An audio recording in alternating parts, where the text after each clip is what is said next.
Tide, and welcome to Tide TV This Week. I'm Roger Hoover, joined by my co-host Kira Goldstein. Kira, it remains really busy here in Tuscaloosa. Yeah, another exciting week of basketball, especially for the women's team. Yeah, it was a great run for the Alabama women's basketball team in the women's NIT. After road wins in the first two rounds over Troy and Tulane, Christy Curry's squad returned home to face Houston for round 3 last Thursday. Yeah, it would be a rematch from earlier in the season as the Crimson Tide defeated the Cougars 81-77 inside Coleman Coliseum back in December. Alabama used an early 11-0 run to jump out to a 24-12 lead after the first quarter, but the Cougars answered back with a 16-4 run to open the second quarter to tie the game at 28. From there, the lead went back and forth, with Houston leading 40-37 in the final seconds of the first half. With the clock winding down, Megan Abrams nails the three-pointer from the corner to tie the game, and that gave the Crimson Tide some momentum back, with the score tied at 40 at the break. That momentum swing led to a huge third period for the Crimson Tide. Alabama outscored Houston 22-6 in the third, led by 9 points from Megan Abrams and 7 from Jemiah Mingo-Young. Alabama knocked down 14 of 16 free throws in that third period and 9 of 12 in the fourth to cruise to a 79-64 win. For the game, the Tide knocked down 25 of 32 from the charity stripe compared to 6 of 8 for the Cougars. Alabama had a strong performance defensively as well as the Tide finished with 6 blocks and 11 steals. Megan Abrams and Brittany Davis led Alabama with 18 points each. Abrams also finished with 6 steals, while Davis had 8 rebounds, all on the defensive end. Jemiah Mingo-Young finished with 17 points as she was 9 of 12 from the free throw line. That win was the 20th on the season for Christy Curry and the Crimson Tide. It was the Tide's 15th 20-win season and the first since the 2017-2018 season. The win advanced the Tide to the quarterfinals, where they had to travel to South Dakota to take on the Jackrabbits of South Dakota State. Going into the matchup, Alabama was 0-3 all-time against South Dakota State, and it was going to be tough for the Tide to earn that first ever win over the Jackrabbits as they entered the contest #1 in the nation in three-point percentage. Jackrabbits knocked down a trio of three-pointers in the opening seconds of the game to jump out to a 9-4 lead. From there, South Dakota State controlled the rest of the first as they had a 15-point lead after the first 10 minutes of play, 26-11. The Tide responded in the second with a 19-6 run to pull within 2 at 32-30 on this three-pointer by Allie Craig Bruce. But from there, the Jackrabbits closed out the first half on a 12-0 run to lead by 14 at the break, 44-30. The Crimson Tide opened the second half with a 12-2 run, which included a couple of three-point field goals by Hannah Barber and Brittany Davis. Davis led Alabama with 16 points in the third as the Tide outscored the Jackrabbits 34-12. That hot start to the second half gave Alabama an 8-point lead entering the fourth, 64-56. However, the roles were reversed in the final 10 minutes of play as the Jackrabbits outscored the Tide 22-9. The Tide knocked down 13 of 17 from the field in the third, but couldn't connect. They only connected on 4 of 14 in the final period, and Alabama had a great run in the women's NIT and gave a great effort against South Dakota State, but in the end, the Jackrabbits were just too tough. South Dakota State defeated Alabama 78-73.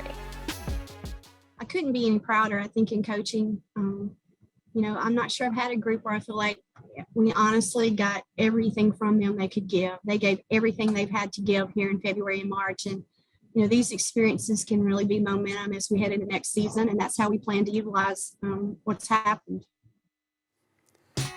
What a season it has been for Brittany Davis in the contest against South Dakota State. Davis finished with a game-high 28 points, and her 5 three-pointers broke the Crimson Tide's single-season three-point record. Davis broke the previous record of 91, held by Betsy Harris in 1993-94, as she finishes the season with 93. A big congratulations to Brittany on the record, and what a fantastic season for the senior. A lot of positives for Christy Curry and her squad as they finished out this season. Yeah, 20 wins for the first time in 4 years. The Crimson Tide had a couple of top 25 upsets, also picked up a couple of wins in the SEC tournament, and after that deep run in the women's NIT, Coach Curry and the Crimson Tide got more good news as they picked up a pair of experienced transfers for next season. Sarah Ashley Barker has decided to return home. The Birmingham native played high school ball at Spain Park and has spent the last 2 seasons playing for Georgia. As a freshman, Barker was named to the SEC All-Freshman team and was the Bulldogs' 3rd leading scorer this past season, as Barker led the Bulldogs with 35 made three-pointers. Sarah Ashley is also the daughter of former Crimson Tide quarterback and national champion Jay Barker. The Tide also added Ryan Cobbins, a 3-year starter from North Dakota State. This past season, Cobbins averaged 11.4 points per game and 4.7 rebounds. Cobbins scored in double figures 18 times this past season, along with a couple of double-double games. Can't wait to see those two suit up for the Crimson Tide next season. going to be a really fun season, Roger. Yeah, you get those additions as well as Hanna-Barbera. Megan Abrams have announced that they'll be coming back for one more year, so it's going to be really exciting to see what this team can accomplish next season. Well, the Alabama baseball and softball teams hit the road this past weekend for a couple of SEC matchups. Both teams also had a couple of pretty exciting midweek contests as well. We'll have those highlights coming up next.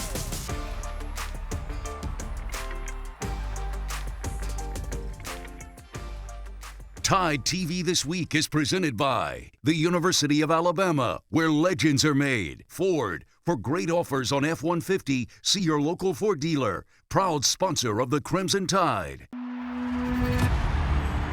headed to the Women's College World Series. And the Alabama Crimson Tide are your SEC champions for the 6th time with a record-breaking run at the Rhodes House. And a perfect present for Montana Fouts and Alabama at the Women's College World Series.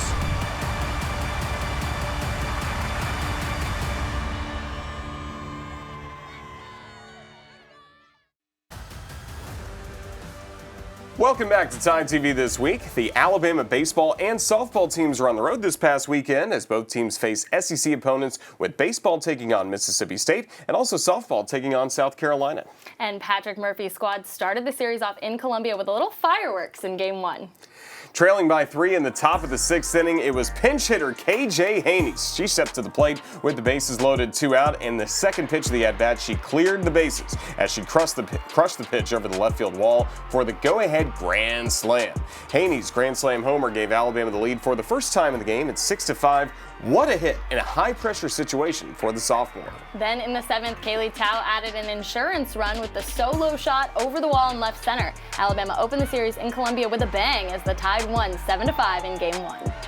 In Game 2 on Saturday, the Alabama Bats were hot, scoring 10 runs. Up 6-2 in the top of the 6th, Allie Shipman hit one to the right center field gap, and the Gamecock center fielder tried to make a diving play on the ball, but couldn't come up with it. And Shipman just kept running all the way around the bases for the inside the park home run. 2 runs scored, and it was 8-2 Alabama. Jenna Johnson added a couple more runs in the 7th for good measure. Johnson crushed the pitch over the left field wall to score McKay Gidley, and that would be it as Alabama dominated South Carolina 10-2 for the win in Game 2. Lexi Kilfoyle went the distance as she pitched up the complete game win to improve to 5-2 on the year. Now going for the series sweep on Sunday, the Alabama Bats were hot once again. Crimson Tide out-hit the Gamecocks 13-2 as Montana Fouts struck out 16. Fouts went the distance to pick up her 15th win of the season as Alabama swept South Carolina with the 6-1 win in Game 3.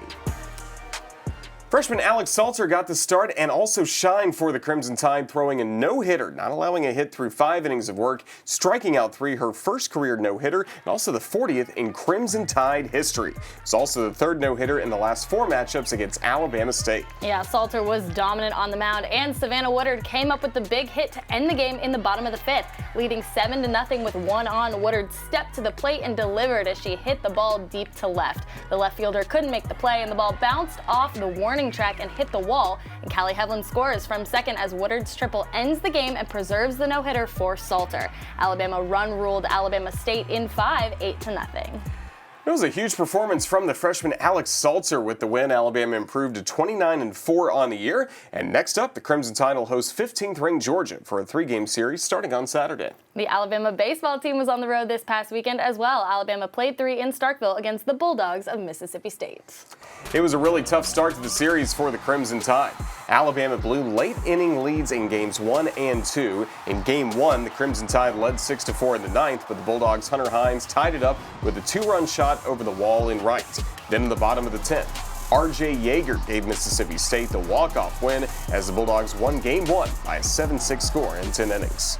In Game 2 on Saturday, the game was tied at 4 going into the 9th. Alabama scored 3 runs in the top half to take a 3-run lead at 7-4.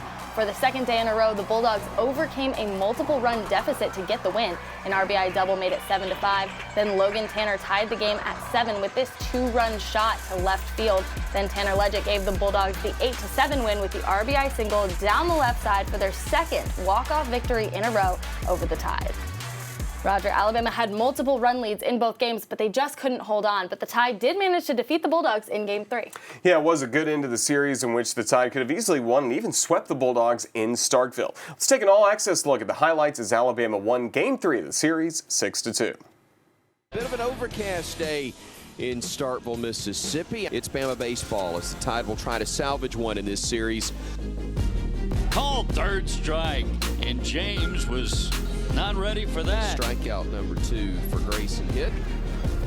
Ground ball hit sharply through the hole right side by Evelyn. Lines this one toward right. It's going to get down for a base hit. Williamson's RBI single to right. Denton Fields goes to second for one. Evelyn the relay in time. Big Drew with that long body lines this one into right center field. That's going to get into the gap and roll to the wall. RBI double for Bryce Evelyn, and Bama's grabbed the 2-1. Line toward left. That's going to drop in for a base hit. Jarvis, a nice piece of hitting. There's one at second, and over at first, a good job by Williamson keeping the foot on the bag. Base hit, another run crosses. This time it's Denton. Bama beats the Bulldogs. This time we keep them in the yard. And Bama beats the Bulldogs by a final score of 6-2. Now we go. Bama on 3, 1, 2, 3.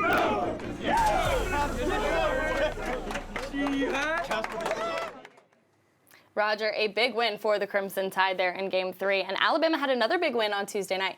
Yes, it was a dramatic victory for the Crimson Tide as Alabama hosted South Alabama at the Joe. With the score tied at 4 in the bottom of the ninth, Jim Jarvis started the inning off with a leadoff double to right field. After a ground out, Jarvis moved to third, and the Jaguars walked the next 2 Crimson Tide batters to load the bases. With 2 outs and the bases still juiced, pitch gets away from South Alabama. Jarvis slides it at home for the game-winning run. What a finish to the game for the Crimson Tide. A big walk-off victory for Alabama as the Crimson Tide win 5-4. That very exciting win improved the Tide's record to 15-11 on the year. Next up is a 3-game series this weekend as Alabama hosts Texas A&M at Sewell-Thomas Stadium. Well, the Alabama football team continued spring practice this week, and the Tide held their annual pro day for players declaring for the NFL draft. We'll have those highlights and hear from Coach Saban when we return. TideTV This Week is presented by the University of Alabama, where legends are made. Ford, for great offers on F-150, see your local Ford dealer. Proud sponsor of the Crimson Tide.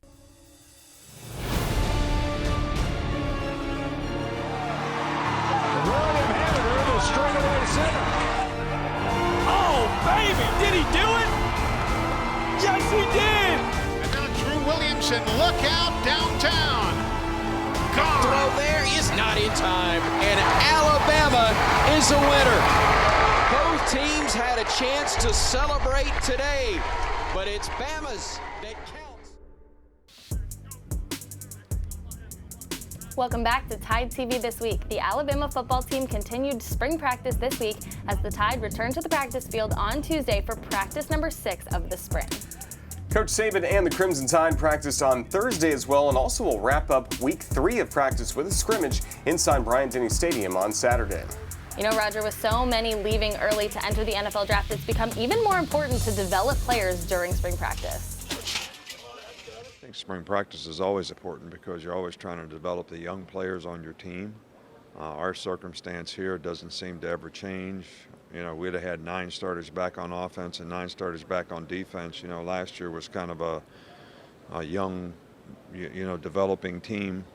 And you have 6 guys that go out for the draft, so now you got 5 starters back and 7 on defense. So you're still trying to develop players, young players who need to be able to step up and maybe play a little earlier than maybe you anticipated they would because of those circumstances. So I think that's always the case. We are just 2 weeks away from the Tide's final practice of the spring, the annual A-Day game. This year's Golden Flake A-Day game will take place on April 16th at 2 p.m. and will be broadcast live on SEC Network Plus.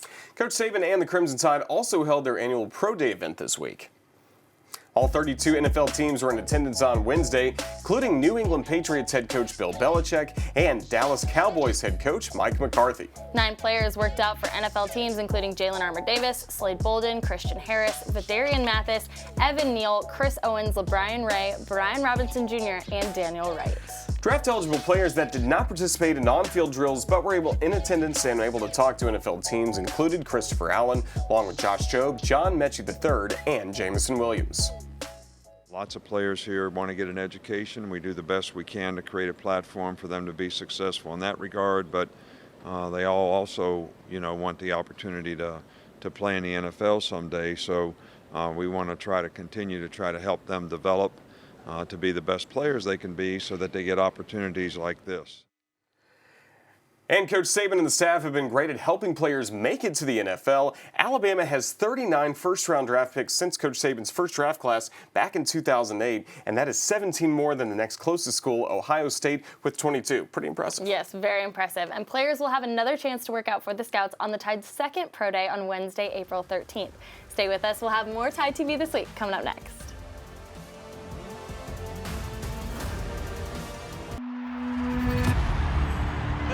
To the Women's College World Series. And the Alabama Crimson Tide are your SEC champions for the 6th time with a record-breaking run at the Rhodes House. And a perfect present for Montana Fouts and Alabama at the Women's College World Series.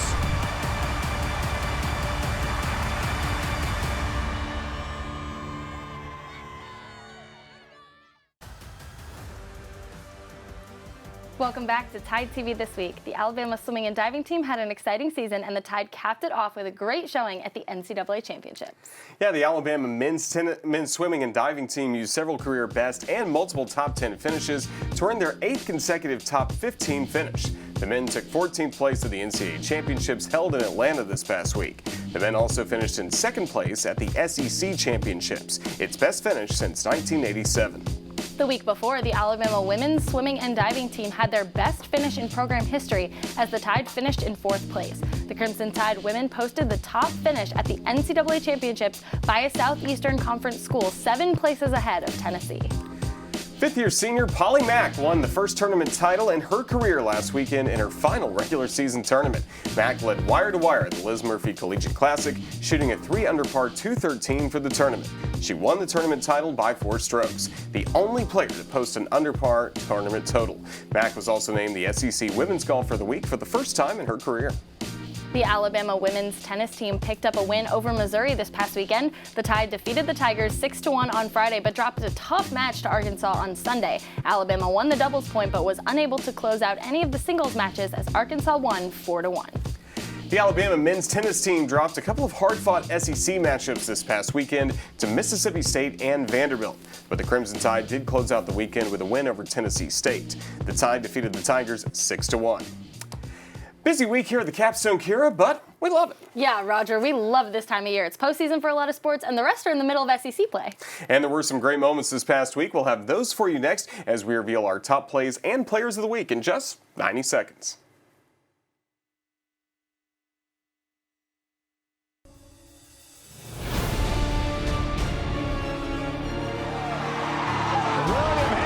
Straightaway to center. Oh, baby, did he do it? Yes, he did. And now Drew Williamson, look out downtown.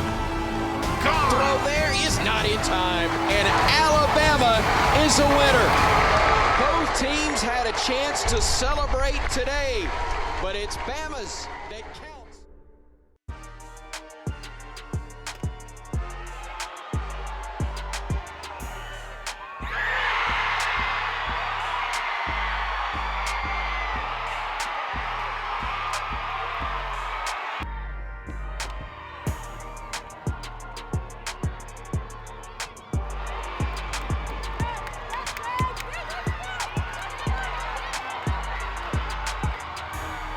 Mingo Young with 3. Abrams, right corner 3. Up and good!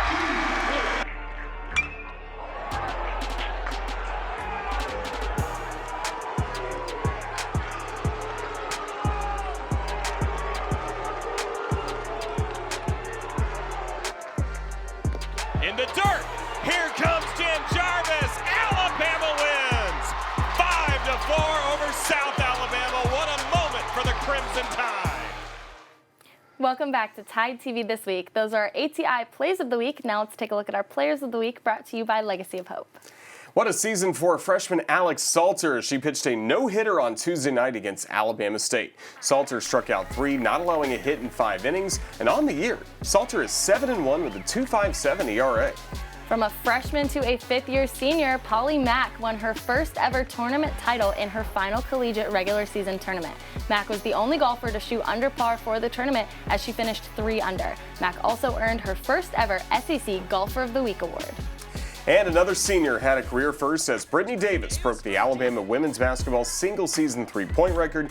Davis made 93 threes on the year, breaking the previous record set by Betsy Harris of 91 back in 1993-94. And those were our Legacy of Hope Players of the Week. And before we go, we wanted to share this really cool moment with you for Alabama and current New England Patriots starting quarterback Mac Jones. He stopped by the Boys and Girls Club of Metro South in Massachusetts this week, and it looks like Mac and the kids had a really good time. You can see Mac doing the gritty there with the kids. Hey, Roger, can you do the gritty? I don't think so. Okay. I don't dance unless I hear music. You should try it later. And Mac went one step further as he donated $100,000 to the Boys and Girls Club. That's so awesome. He's such a good guy. How can you not love Mac Jones? Yeah, the Joker is certainly keeping it going in the NFL, and we certainly love to see that. Tune in next week as we bring you more on the Crimson Tide and all-access content of the Tide you can't get anywhere else. We'll see you next week, everybody. Roll Tide. Roll Tide.